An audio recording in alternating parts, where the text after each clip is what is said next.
You have a task in front of you. You know exactly what needs to be done.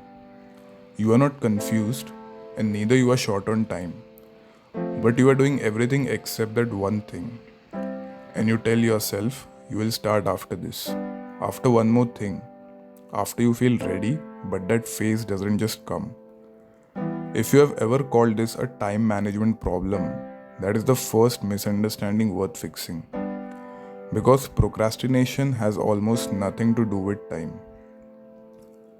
This is not laziness, it is not poor planning, and it is neither a discipline problem. It is an emotional regulation strategy. When you face a task that feels overwhelming, boring, anxiety inducing, or tied to the fear of failure, your brain registers that emotional discomfort and immediately looks for relief. And avoiding the task provides instant, effective, and temporary relief. The discomfort disappears the moment you open another tab or find something else to do. So, procrastination is not irrational. It is your brain doing something very logical, choosing short term emotional comfort over long term outcomes. The problem is that the relief never lasts. The task is still there, and now there is guilt on top of the original discomfort. Think about what you do when you procrastinate. You do not do nothing, you do other things. You clean the room, you reorganize, you check messages, you watch one more video, and you plan the task in detail without actually starting it. These are not random distractions, they are emotionally comfortable alternatives to the thing that feels uncomfortable. The task that gets avoided most is almost never the hardest task. It is the one with the most emotional weight attached to it.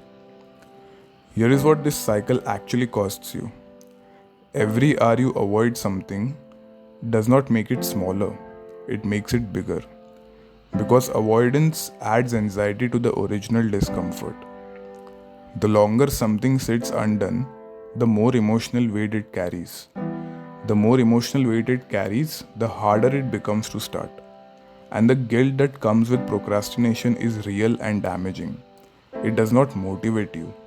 It drains the energy you need to actually begin. Understanding that this is an emotional problem and not a character flaw is not an excuse. It is actually the starting point for solving it.